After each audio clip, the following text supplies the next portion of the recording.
Jharkhand notebook के science programme में आप सभी को फिर से हार्दिक स्वागत है। पिछले सेशन में हम लोग जो भी क्वेश्चंस डिस्कस किए थे और उसके बाद आपको एक अभ्यास प्रश्न के रूप में दिए थे, जिसका आंसर आपको कमेंट बॉक्स में कमेंट करके देना है। इसका आंसर जो है बहुत सारे विद्यार्थियों ने सही दिया। चलिए देख लेते हैं उसका आंसर क्या होगा। तो क्वेश्चन क्या था कि ऊष्मागतिकी के पहले दो नियमों को संहिताबद्ध किया, यानी कि एक साइंटिस्ट का बारे में पूछा जा रहा है, उस साइंटिस्ट के नाम आपको बताना है।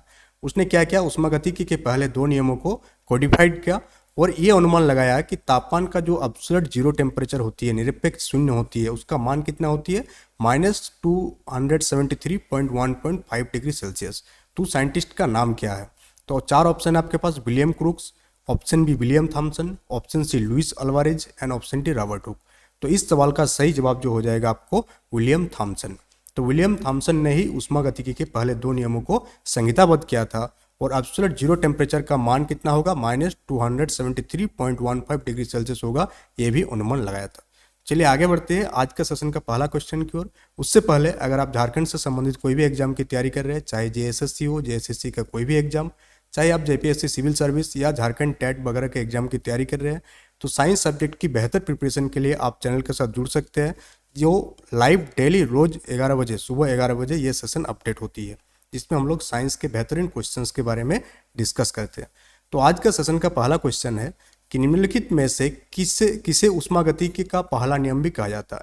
चार नियम दिया गया है, जिस नियम को ऊष्मागतिकी की पहला नियम के रूप में भी जाना जाता है।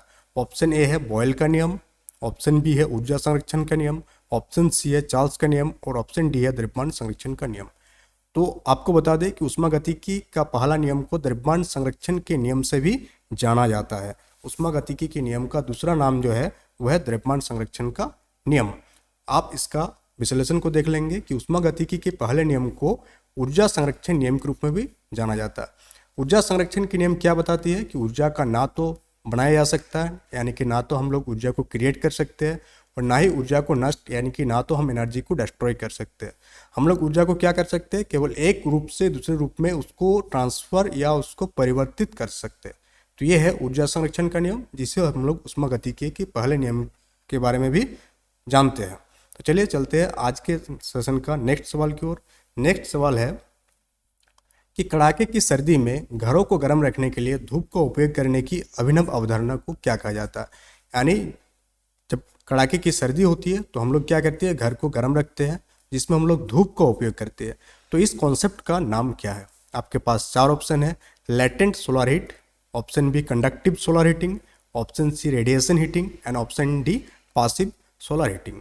तो इस सवाल का सही जवाब हो जाएगा ऑप्शन डी, यानी कि पासिव सोलर हीटिंग। चलिए इसका हम लोग विश्लेषण को देख लेंगे।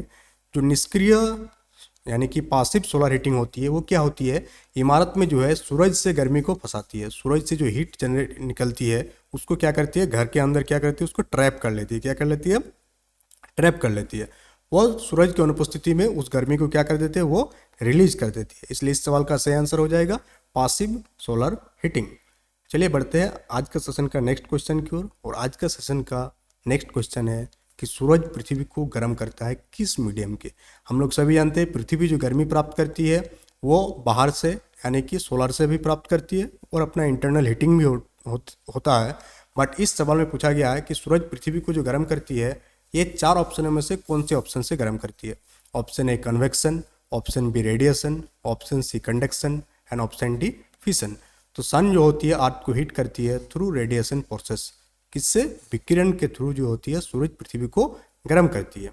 इस सवाल का आप देख लेंगे विश्लेषण कि सूरज जो होती है विकिरण के माध्यम से पृथ्वी को क्या करती है, हीट करती है, यानी कि गर्म करती है। चूंकि अंतरिक्ष में कोई माध्यम जैसे हमारे वायुमंडल में गैस वगैरह होती है वैसा कुछ भी नहीं है, इसलिए विकिरण ही एक प्राइमरी सोर्स है, प्राइमरी मेथड है जो गर्मी जो होती है अंतरिक्ष में यात्रा करती है।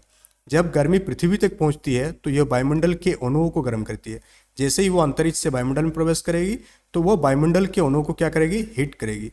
और वह जो वायुमंडल के अणु जो हीट होगी वो एक दूसरे को हीट करती करती जाएगी, जिससे पृथ्वी क्या हो जाती है, गर्म हो जाती है।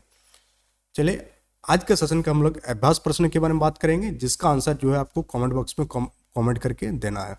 तो सवाल क्या है? सवाल ये है कि पदार्थ के दबाव यानी पदार्थ के दाब या तापमान में परिवर्तन के कारण गैसीय अवस्था में किसी पदार्थ के तरल अवस्था में परिवर्तित होने की प्रक्रिया को क्या कहलाती है।